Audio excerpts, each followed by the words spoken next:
High, কেমন আছেন সবাই? আশা করি সবাই খুব খুব ভালো আছেন। আপনারা যারা আগের ভিডিওটা দেখেছেন তারা হয়তো সবাই দেখে থাকবেন যে ইনকোয়াস্ট ভিজিটের জন্য, ফাইনাল ভিজিটের জন্য একটা চেকলিস্ট সমস্ত সিএইচও এবং এএনএমদেরকে ফলো করতে হবে। যেই চেকলিস্ট ধরে বিভিন্ন রেকর্ড এবং রিপোর্ট দেখতে চাইবেন এবং বেশ কিছু কোয়েশ্চেন আস্ক করবেন। সেই জন্য আমরা চেকলিস্টের প্রথম পার্টটা শুরু করেছিলাম। আমি একবার দেখাই। প্রথম পার্টটা শুরু করেছিলাম যে এটা availability of functional ANC services with minimum 4 ANC check up. এটা শুরু করেছিলাম। এর ফার্স্ট পার্টটা আমরা স্টার্ট করেছি। তার মধ্যে ছিল services for early registration, screening including lab investigations. এগুলো নিয়ে মোটামুটি আমরা ডিসকাশন করেছিলাম এবং আজকে আমরা পরের পার্টটা ডিসকাশন করব। যারা খুব টাইমের জন্য পড়াশোনা করার টাইম পাচ্ছেন না তারা জাস্ট শুনে নিন, তাহলে কিন্তু আপনাদের অনেকটা পড়া হয়ে যাবে। আমরা এই মডিউল খুলে আমরা পড়তে শুরু করেছিলাম। এই মডিউলে আমরা এই পর্যন্ত পড়েছি। আজকে যেটা পড়বো আমরা সেটা হচ্ছে হিস্ট্রি টেকিং। এটা সবাই জানেন যে এনসি চেকআপের একটা ভীষণ ভাইটাল পার্ট হচ্ছে history taking. History taking is very crucial, specially যখন কিনা রেজিস্ট্রেশন করতে মায়েরা আসে। কী বলেছে? The history taking is important because it will help to, কী করতে হেল্প করবে?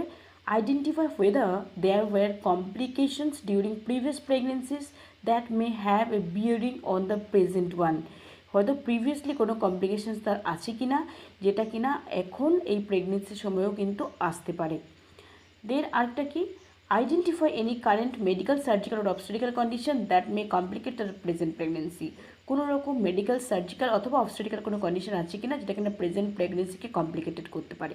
এই দুটো জিনিস কিন্তু স্পেশালি জানার জন্য history taking is very crucial. কী বলছে? While taking the history it is important to ensure privacy maintain is very crucial.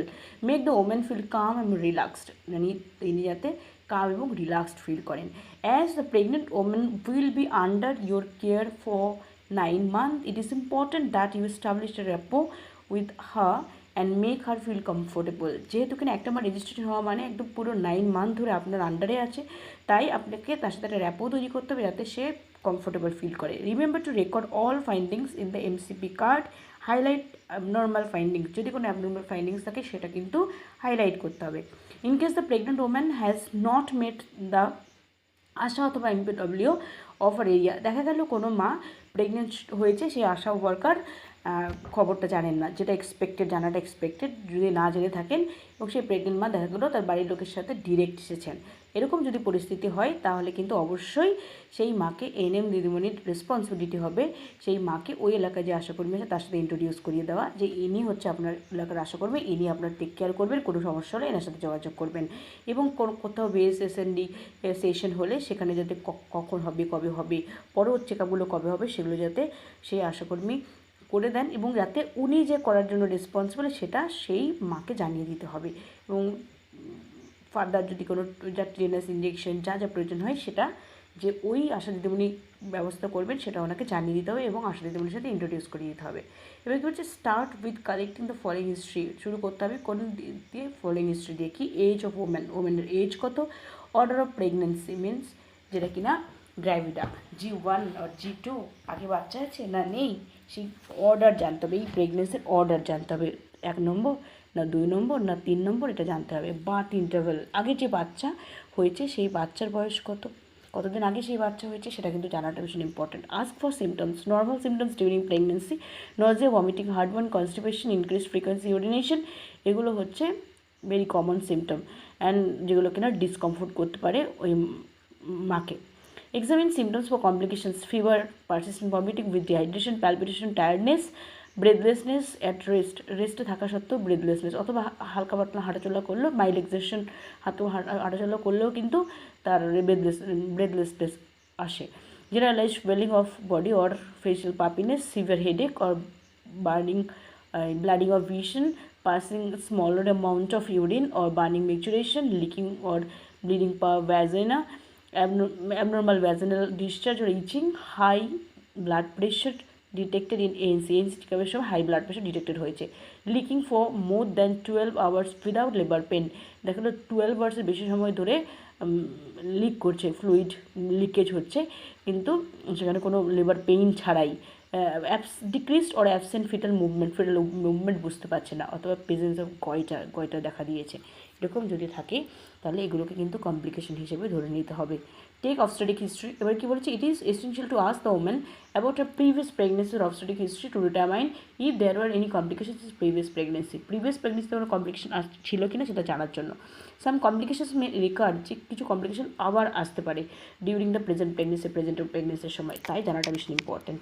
Obtain the following information while taking the obstetric care. Following ইনফরমেশনগুলো নিতে হবে। কী নিতে হবে? Ask about the number of previous pregnancies, confirm whether there were a live birth, কোনো আগের কোনো বাচ্চা আছে কিনা, জীবিত বাচ্চা আছে কিনা, and if there was any still birth, কোনো স্টিল বার্থ অথবা অ্যাবর্শন অথবা কোনো বাচ্চা হয়ে মারা গেছে এরকম কোনো হিস্ট্রি আছে কিনা। Ascertain the date and outcome of each event, প্রত্যেকটা ইভেন্ট যদি এরকম কোনো ইভেন্ট করে থাকে ইনশিওর করো যে এক্স্যাক্ট ডেটটা জানার চেষ্টা করো। Along with the birth weight, সেই বাচ্চার বার্থ ওয়েট কত ছিল সেটা যদি জানা যায়। It is specially important to know about the last pregnancy, এগুলো important. Obtain information about any obstetric complications and event in the previous pregnancies. The complications and events to be inquired about are as follows: key recurrent early abortion, post-abortion complications, hypertension, preeclampsia, eclampsia, antibiotic hemorrhage, breech or transverse presentation, obstructed liver, including dystocia, perineal injuries or tear, excessive bleeding after delivery or puerperal sepsis, এরকম কোনো history previous প্রেগনেন্সির সাথে related কিনা বা previous প্রেগনেন্সির সময় দেখা গেছে কিনা এরকম কিছু কমপ্লিকেশন, সেটা জানতে হবে। Ascertain whether the women has had any obstetrical operation, means cesarean section, instrumental delivery, vaginal breech delivery, manual removal of placenta, এগুলোর প্রয়োজন হয়েছিল কিনা সেটা জানতে হবে। Ask for history of blood transmission, কোনো ব্লাড ট্রান্সমিশন নিতে হয়েছে কিনা সেটা কিন্তু জানা ভীষণ ইম্পর্টেন্ট। আর কি বলেছে? আজ for any current or past systemic illness, কোনো সিস্টেমিক ইলনেস আছে কিনা, যেমন find out whether the woman has or is suffering from any of the following key: blood pressure, means hypertension, diabetes, breathlessness or exhaustion, palpitation, heart disease, chronic cough, blood in the sputum, prolonged fever or যেটাকে tuberculosis থাকতে পারে, renal disease, thyroid dysfunction, hypo অথবা hypothyroidism or any previous thyroid surgery, convulsions, means epilepsy, attack of breathlessness or asthma, jaundice, malaria or any other illnesses, যেমন reproductive tract infection, means RTI, sexually transmitted diseases or infections, means STI and HIV or AIDS, এরকম কিছু আছে কিনা। Family history of systemic illness, ফ্যামিলিতে এরকম কোনো history আছে কিনা সেইটা কিন্তু জানতে হবে। Hypertension, disorder of pregnancy, gestational diabetes, এরকম কোনো ফ্যামিলিতে হিস্ট্রি আছে কিনা। You must also ask if anybody in the family has had twins or given birth to an infant with congenital malformation, as the presence of such a history in the family increases the chance of the woman giving birth to a child with the same conditions. যদি কোনো ফ্যামিলিতে এরকম twin history থাকে অথবা কোনো বাচ্চা জন্মেছে congenital malformation নিয়ে, এমন যদি ফ্যামিলিতে হিস্ট্রি থাকে তাহলে কিন্তু হওয়ার পসিবিলিটি থাকবে, সেরকম বাচ্চা থাকে অনেক সময়।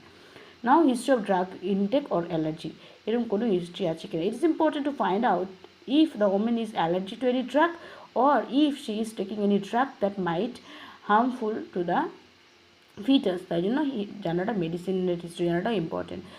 History of intake of harmful substances, কোনো হার্মফুল সাবস্টেন্স ইনটেক করে কিনা, যেমন অ্যালকোহল, টোবাকো, এগুলো ইনটেক করে কিনা, যদি ইনটেক করে থাকে তাহলে কিন্তু সেটাকে বন্ধ করতে হবে। অথবা প্যাসিভ স্মোকিংও কিন্তু বাচ্চার জন্য খুব ক্ষতিকর, তাই পুরোপুরি বন্ধ করতে হবে। Now indications for referral based on history of pregnant women, এবার কোন কোন ক্ষেত্রে referral is necessary. Still birth অথবা নিওনেটাল লস, কী বলেছে? If you identify the following previous প্রেগনেন্সির সময় যেটাকে এরকম অবস্টেটিক্যাল হিস্ট্রি থাকে, যেমন স্টিল বার্থ অথবা নিওনেটাল লস হয়ে মারা গেছে অথবা স্টিল বার্থ হয়ে জন্ম নিয়েছে, 3 অথবা তার বেশি স্পন্টেনিয়াস কনজিকিউটিভ অবর্শন, পরপর অবর্শন হয়ে গেছে 3টে বা তার বেশি, অবস্ট্রাক্টেড লিভার ছিল এবং প্রিম্যাচিওর বার্থ হয়েছে, টুইন অথবা মাল্টিপল প্রেগনেন্সি হয়েছে, বাচ্চার যে বার্থ হয়েছে সেটা 2 কেজি 500 গ্রামের কম অথবা 4 কেজি 500 গ্রামের বেশি, কোনো হাইপার টেনশন, প্রিএক্লাম্পসিয়া তো এক্লাম্পসিয়ার জন্য হসপিটালে ভর্তি হয়েছিল, surgery on the reproductive doctor কোনো সার্জারি হয়েছে, কোনো কনজেনিটাল অ্যানোমালি ছিল সেই বাচ্চার, ট্রিটমেন্ট ফর ইনফার্টিলিটির কোনো ট্রিটমেন্টের প্রয়োজন হয়েছিল, spinal deformation, means scoliosis, kyphosis অথবা পোলিও রিলেটেড কোনো ডিজিজ, কোনো প্যারালাইসিস টাইপের স্কোলিওসিস, কাইফোসিস অথবা লর্ডোসিস, এরকম কোনো কিছু ছিল, R H negative in the previous pregnancy, এরকম কোনো হিস্ট্রি আজকে জানতে হবে। If you identify any past systemic illness অথবা if there is history of thalassemia, এরকম যদি সিচুয়েশন হয় তাহলে কিন্তু অবশ্যই তাকে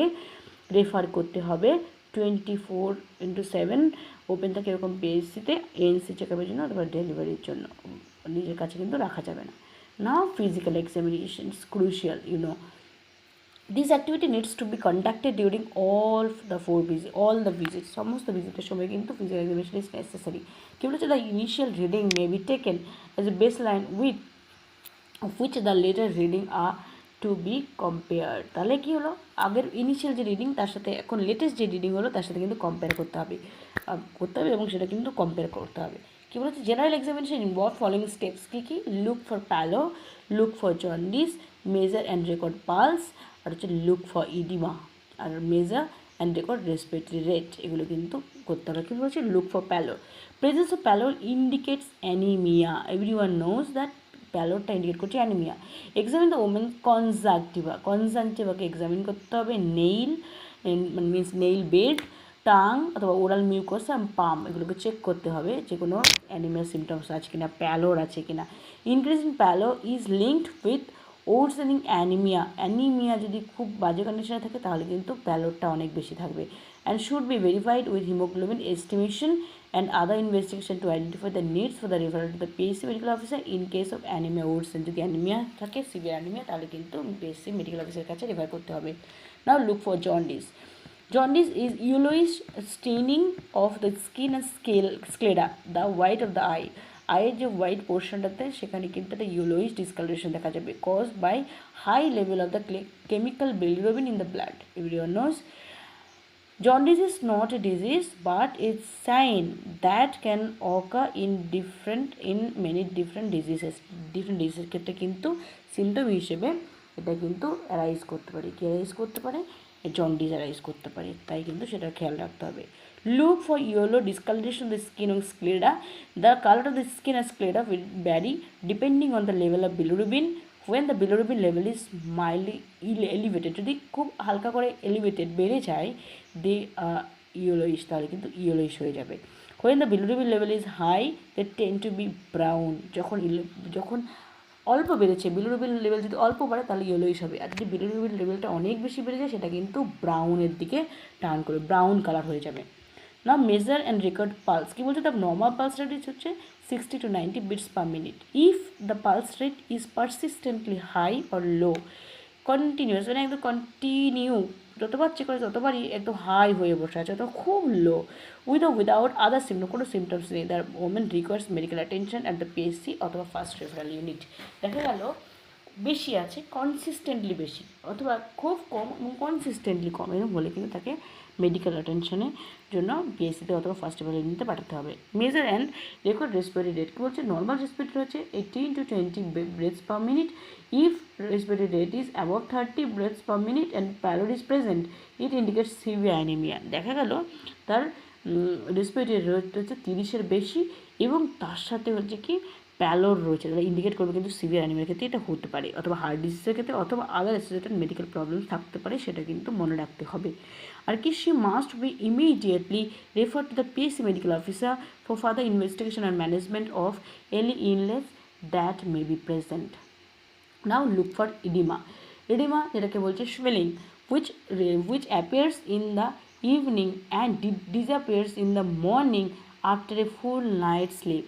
সারা রাত শুয়ে থাকার পর কিন্তু ডিসঅ্যাপিয়ার করে যায়। Could be normal manifestation of pregnancy, তার মানে সারা রাত শুয়ে থাকার পরে কিন্তু আর দেখা যায় না। সাধারণত এটা অ্যাপিয়ার করে কি ইভিনিংয়ে, বিকেলবেলার দিকে অ্যাপিয়ার করে এবং মর্নিং এটা ডিসঅ্যাপিয়ার করেছে, সারা রাত ঘুমানোর পর মর্নিংয়ে দেখা গেলো ডিসঅ্যাপিয়ার করে গেছে। এটা যদি হয় তাহলে মনে নিতে হবে এটা normal. Any edema of the face, hand, abdominal wall and vulva is abnormal. মাথায় রাখতে হবে কি, যদি ইডিমাটা বিকেলে দেখা যায়, সারা রাত ঘুমানোর পর সকালে না থাকে, ডিসঅ্যাপিয়ার করে যায়, তাহলে বুঝতে হবে এটা নর্মাল ম্যানিফেস্টেশন অফ প্রেগনেন্সি। যদি কিনা ফেসে, মুখে, হাতে, অ্যাবডোমিনাল ওয়ালে এবং ভালভাতে দেখা যায় তাহলে কিন্তু সেটা abnormal. Edema can be suspected if a woman complains of abnormal tightening of any ring on her finger. দেখা গেলো আঙুলে সে আংটি পরে আছে, হঠাৎ করে দেখা গেলো অ্যাবনর্মালভাবে টাইট হয়ে গেছে, মানে মারাত্মক টাইট হয়ে গেছে আংটিটা, সে খুলে বের করতে পারছে না। এরকম যদি সিমটম হয়, এটা কিন্তু কমপ্লেন যদি করে তাহলে কিন্তু খুব অ্যালার্ট থাকতে হবে, বুঝে নিতে হবে যে হ্যাঁ এটা কিন্তু লক্ষণ ভালো নয়। If there is anemia in association with high blood pressure, anemia oedema তার সাথে হাই ব্লাড প্রেশার যদি হয়, অথবা হার্ট ডিজিজ থাকে, অ্যানিমিয়া অর প্রোটিন ইউরিয়া থাকে, ইউরিনের সাথে যদি প্রোটিন বেরিয়ে যায়, the woman should be refer to first referral unit, তাকে কিন্তু ফার্স্ট রেফারাল ইউনিটে পাঠাতে হবে। ইডিমা রইল, তার সাথে হাই ব্লাড প্রেশার, কোনো হার্ট ডিজিজ অথবা অ্যানিমিয়া, অথবা ইউরিনের সাথে প্রোটিন বেরিয়েছে, প্রোটিন ইউরিয়া পাওয়া গেছে, তাহলে কিন্তু তাকে অবশ্যই করে ফার্স্ট রেফারাল ইউনিটে ট্রান্সফার করতে হবে। Non pitting edema indicates hypothyroidism or filariasis. সবাই ভালো করে শুনে রাখুন, নন পিটিং ইডিমা যেটা বলে, নন পিটিং ইডিমা, এই যে নন পিটিং ইডিমা মানে চাপলে ডেবে যায় না, এরকম ইডিমা ইন্ডিকেট করে কাকে? হাইপোথাইরয়েডিজম অর ফাইলেরিয়াসিসকে। তার মানে আমি চাপ দিলে সেটা ডেবে যাচ্ছে না, নন পিটিং ইডিমা যদি হয় সেটা ইন্ডিকেট করবে হাইপোথাইরয়েডিজম অথবা ফাইলেরিয়াসিসকে, যেটা কিনা require immediate referral to first referral unit for ইনভেস্টিগেশনের জন্য কিন্তু ফার্স্ট রেফার করতে হবে। Now measures and record blood pressure. Measure the woman's blood pressure at every visit, প্রত্যেকটা ভিজিটে ব্লাড প্রেশার মেজার করতে হবে। This is important to rule out hypertensive disorder of pregnancy. Hypertension is diagnosed when two consecutive reading taken 4 hours or more apart show the systemic blood pressure to be 140 mmHg or more and or the diastolic blood pressure to be 90 mmHg or more. কি বললো? Hypertension is diagnosed when দুটো consecutive reading নিতে হবে 4 hour or more apart, 4 ঘন্টার ব্যবধান হবে, 4 ঘন্টা অথবা তার থেকে বেশি ব্যবধানে দুটো রিডিং নিতে হবে। দুটো রিডিংয়েই যদি আইদার সিস্টেমিক ব্লাড প্রেশার এবং ডায়াস্টোলিক ব্লাড প্রেশার দুটোই বেশি, মেন সিস্টেমিক 140 আর ডায়াস্টোলিক হচ্ছে 90 বা তার বেশি যদি থাকে, অথবা দেখা গেলে একটা বেশি একটা একটু কম, তাতেও কিন্তু বুঝে নিতে হবে যে তার hypertension maybe. High blood pressure during pregnancy may signify pregnancy induced hypertension, total PIH, and or chronic hypertension.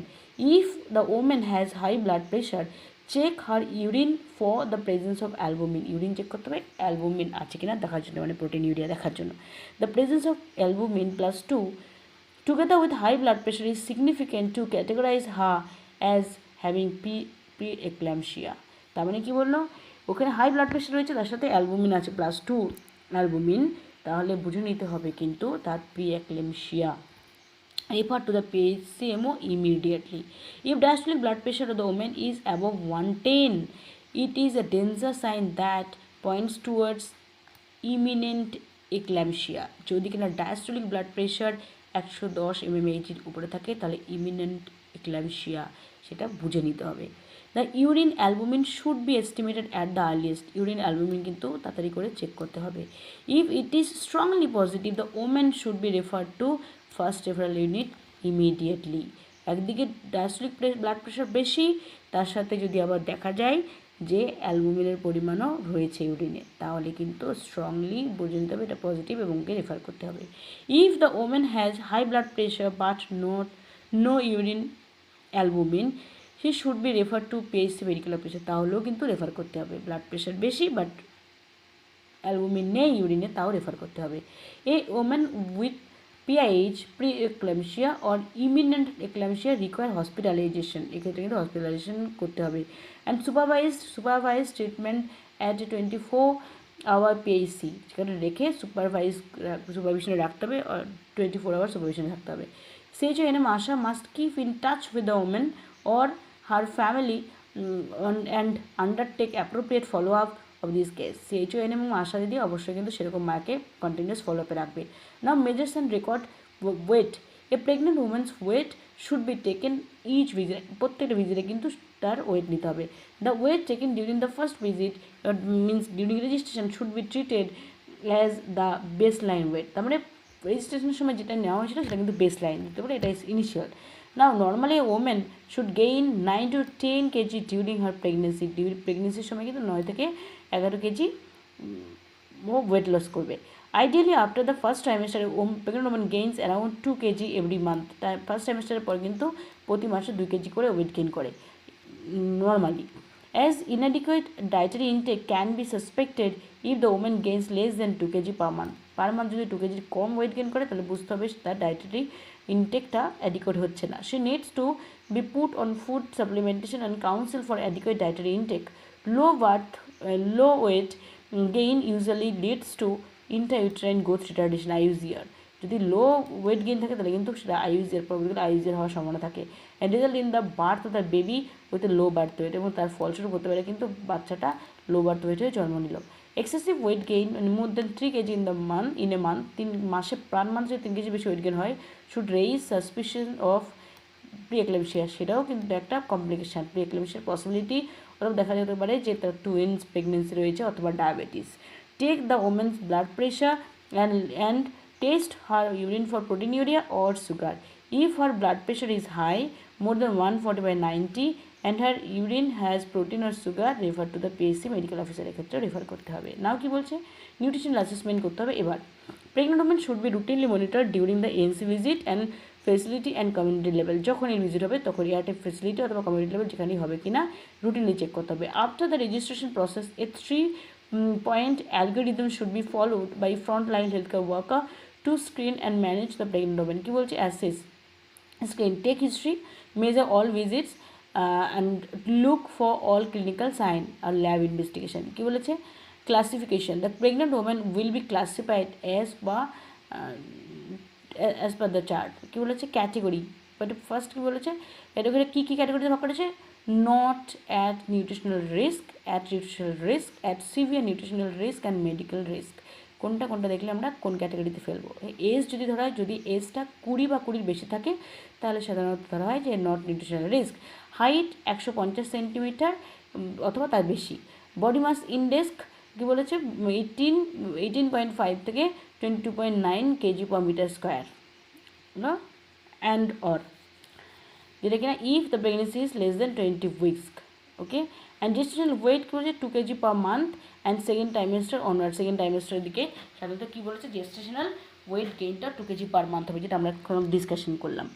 আর হচ্ছে হিমোগ্লোবিন 11 g/dl এর বেশি অথবা g/dl হতে হবে 11। আর এনি মেডিকেল রিস্ক অথবা clinical symptoms, no sign of night blindness, visible goiter, skeletal fluorosis or no medical risk। এরকম কোনো রিস্ক নেই, মানে নাইট ব্লাইন্ডনেস নেই, ভিজিবল গয়টার নেই, স্কেলিটাল ফ্লুরোসিস নেই, কোনো মেডিকেল রিস্ক নেই। এরকম যদি কিছু না থাকে তাহলে বুঝতে হবে তার নিউট্রিশনাল রিস্ক নেই একদম। আর হচ্ছে কি, অ্যাড নিউট্রিশনাল রিস্ক কখন হবে, যখন কিনা তার বয়স, সেই মায়ের বয়স হবে টিনেজ প্রেগনেন্সি, মানে বয়স হবে 18 থেকে 20 কম। আর যদি ওর হাইট থাকে 145 থেকে 149.9 সেন্টিমিটার এর মধ্যে। আর হচ্ছে থিনেস, BMI যদি 16 থেকে 18.49 হয়, তার মানে হচ্ছে কি ওর হচ্ছে body weight, less body weight. আর ওভার ওয়েটও যদি হয় আবার 23 থেকে 24.99, এরকম যদি ওভার ওয়েটও হয় সেটাও কিন্তু রিস্কি। আর কি বলছে, যদি কিন্তু হিমোগ্লোবিন লেভেল 7 থেকে 10.9 হয়, 7 থেকে 10.9। আর মেডিকেল সাইন অফ নাইট ব্লাইন্ডনেসের সাইন আছে, প্যালোড আছে, eye, tongue, nail, visible goiter, palm এবং স্কেলেটাল ফ্লুরোসিস। প্যালোড আমরা কোথায়, আইতে, টাঙে, নেইলে, পামে অথবা ভিজিবল গয়টার অথবা স্কেলেটাল ফ্লুরোসিস আছে। এর মধ্যে কোনো একটার মধ্যে ভিজিবল প্যালোড আছে অথবা ভিজিবল গয়টার রয়েছে আর স্কেলেটাল ফ্লুরোসিস আছে। এর মধ্যে যদি কিছু একটা থাকে তাহলে কিন্তু বুঝে নিতে হবে সে কিন্তু একটা নিউট্রিশনাল রিস্কে রয়েছে। আর সিভিয়ার কখন হবে, যখন 18 থেকে নিচে হবে ওর এই বয়স, 18 নিচে, 18 ইয়ার্সের নিচে, 145 সেন্টিমিটারের নিচে হাইট এবং BMI 16 থেকে কম। আর ওবেস যখন কিনা 25-এর বেশি, 25 বা তার বেশি হবে। আর পার মান্থ সেকেন্ড টাইমেস্টারের পরের থেকে ওয়েট দেখা গেল 1 কেজি পার মান্থ, 1 কেজির থেকেও কম বাড়ছে, ঠিক আছে। এবং 1 কেজি থেকে কম বাড়া, আবার যখন 3 কেজিরও বেশি পার মান্থ বেড়ে যাবে, যদি বাড়ে তাহলে কিন্তু সেটা রিস্ক। আর হিমোগ্লোবিন 7-এর কম, আর সিমটম সাজেস্টিং মেডিকেল, আর যে সমস্ত সিমটমগুলো মেডিকেল ইলনেস সাজেস্ট করছে সেরকম যদি কোনো সিমটম থাকে তাহলে বুঝতে হবে কিন্তু সেটা সিভিয়ার নিউট্রিশনাল রিস্ক এবং মেডিকেল রিস্কের আন্ডারে পড়ছে, এটা কিন্তু জেনে নিতে হবে। Now supplement, counsel and refer.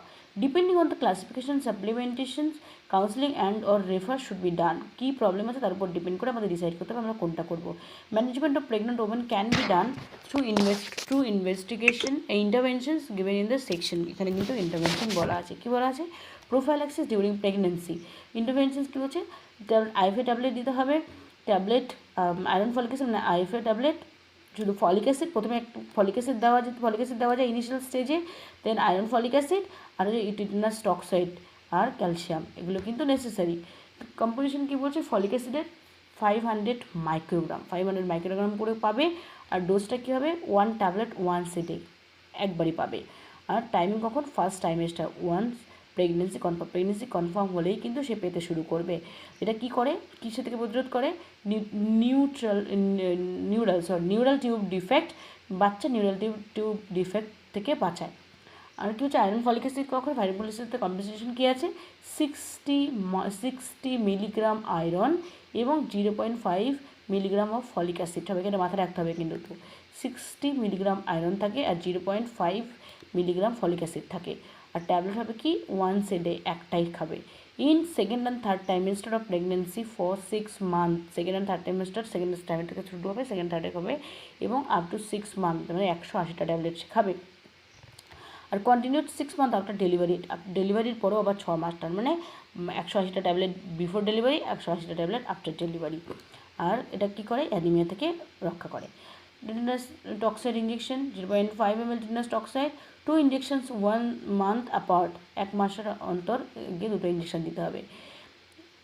R first dose of এনসির dose at ANC registration first dose followed up second dose after 1 মান্থের পরে নেক্সট ডোজটা। Give only booster if immunized with 2 injections in previous pregnancy within last 3 years. Last 3 yearsের মধ্যে যদি তার আগের বাচ্চা হয়ে থাকে, সেই সময় যদি 2টো ইঞ্জেকশনে নিয়ে থাকে, তাহলে এবার কিন্তু একটা শুধু বুস্টার ডোজ পাবে। এটা কী হচ্ছে? ম্যাটার্নাল আর নিউনাটাল যে টিটেনাস সেখান থেকে রক্ষা করবে। এবার হচ্ছে ক্যালসিয়াম। ক্যালসিয়ামের মধ্যে কী আছে? 500 মিলিগ্রাম ক্যালসিয়াম থাকে আর 250 ইন্টারন্যাশনাল ইউনিট ভিটামিন D3 থাকে। এটা কি বলছে? 1 ট্যাবলেট টুয়াইস এ ডে, দিনে 2 বার, টোটাল 1 গ্রাম ক্যালসিয়াম খাবে daily.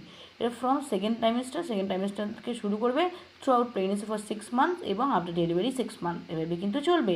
There should be gap between 2 hours between IFA and calcium for better absorption of both. তার মানে আয়রন আর ফলিক অ্যাসিড, আয়রন আর হচ্ছে ক্যালসিয়াম ট্যাবলেট একসাথে খেতে পারবে না, মিনিমাম 2 hours গ্যাপ হতে হবে, আদারওয়াইজ কিন্তু অ্যাবজর্পশনটা ভালো হবে না। ক্যালসিয়াম কিন্তু খাবার পরে ইমিডিয়েট খাবে, আয়রন ট্যাবলেটটা 2 ঘন্টা পরে খাবে। এটা কী করছে? প্রেগনেন্সি ইনডিউসড হাইপারটেনশন এবং প্রিটার্ম যে বার্থ সেটা কিন্তু রিডিউস করছে। বলছে এবার আর কি আছে? আর কি খাবে ওই সময়? ট্যাবলেট অ্যালবেন্ডাজল ডিওয়ার্মিংয়ের জন্য, এটা ডোজ আছে 400 mg, 1 tablet once only under অবজারভেশনে খাবে, 1 ট্যাবলেট খাবে শুধু। কী বলেছে? আফটার ফার্স্ট টাইমেস্টার মানে 12 উইক্সের পর। ওয়ার্ম ইনফেস্টেশন, অ্যানিমিয়া এবং ম্যালনিউট্রিশন থেকে আটকাবে। এবং ইনসেকটিসাইড ট্রিটেড বেড নেট, যেটা কিনা ITN বলা হয়, নেট। কী বলেছে? অ্যাট ফার্স্ট এনসি ভিজিটের সময় তাকে দিয়ে দিতে হবে এবং সেটা কী করবে? ম্যালেরিয়া থেকে রক্ষা করবে, মানে মশারি টাঙিয়ে ঘুমানোর জন্য। Look for symptoms of thyroid dysfunction and presence of goiter, এটা কিন্তু একবার দেখে নিতে হবে। কেন? Uncontrolled hypothyroidism during pregnancy can lead to pre-eclampsia, anemia, miscarriage, low birth weight, baby still birth and really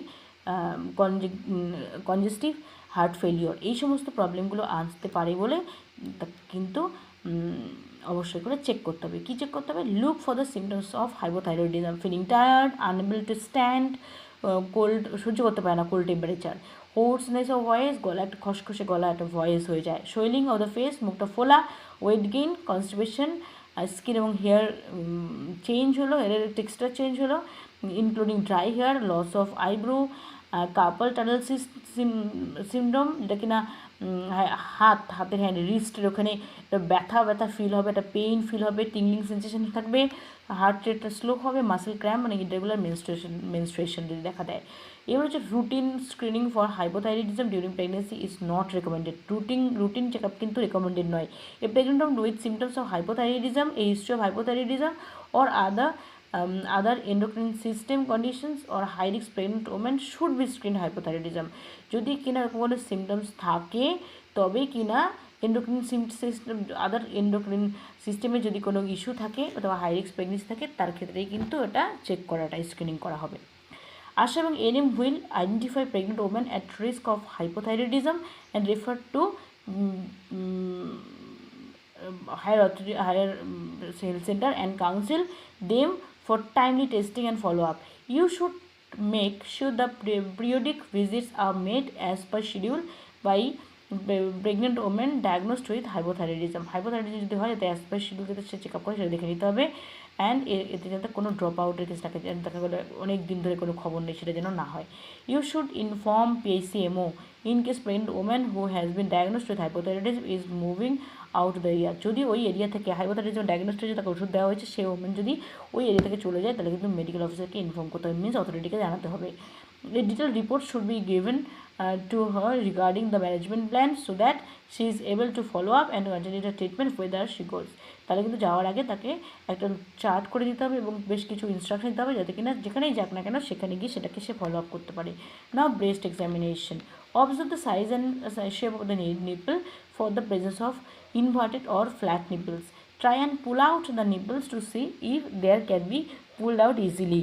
যদি কিনা ইনভার্টেড নিপল থাকে অথবা ফ্ল্যাট নিপল থাকে তাকে একটুখানি পুল আউট করে দেখতে হবে যেটা সেটা ইজিলি পুলড আউট হচ্ছে কিনা।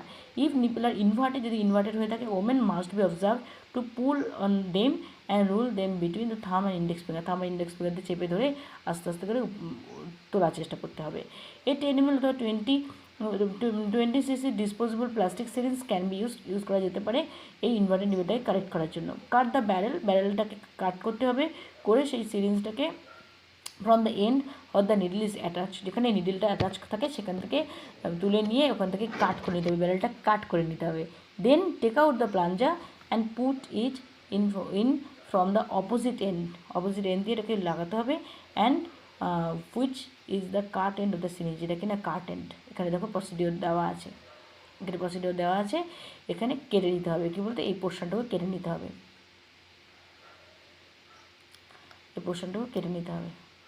স্টেপ 1 বলছে cut end of the plastic syringe এন্ডটাকে কেটে নিতে হবে।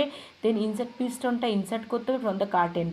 এই যে কাট করা হলো, একটু সাথে কাট করা হলো, এবার ওখান দিয়ে পিস্টনটা ঢুকিয়ে দিতে হবে, ঢুকিয়ে দিয়ে যেখানে সুন্দর পোর্শনটা আছে সেই পোর্শনটা রাখতে হবে, সেইটা কিন্তু নিপলে লাগাতে হবে। তার মানে বোঝা গেল ব্যাপারটা। প্লাঞ্জারটা বের করে নিতে হবে, এক সাইডটা কাটতে হবে, ব্যারেলের ওখানটা কেটে দিতে হবে, কেটে সেইখান দিয়ে প্লাঞ্জারটা ঢুকিয়ে দিতে হবে। আর যেখানে স্মুথ পার্টটা যেখান থেকে প্লাঞ্জারটা বের করা হলো সেই পোর্শনটা কিন্তু নিপলের সাথে অ্যাটাচ করতে হবে, করে গিয়ে নেগেটিভ প্রেশারে টানতে হবে ওই নিপলটাকে কারেক্ট করার জন্য, মিনস ইনভার্টেড নিপলটাকে তোলার জন্য। নাও নেক্সট পার্ট হচ্ছে অ্যাবডোমিনাল এক্সামিনেশন। আমরা অ্যাবডোমিনাল এক্সামিনেশনটা নেক্সট দিন পড়ব। যদি কারোর কোনো রকম বক্তব্য থাকে, কিছু বলার থাকে, তাহলে ডেফিনেটলি আপনারা জানাতে পারেন। আর ভালো যদি লেগে থাকে তাহলে অবশ্যই একটা লাইক এবং সাবস্ক্রাইব করে দেবেন। ভালো থাকবেন সবাই, বাই।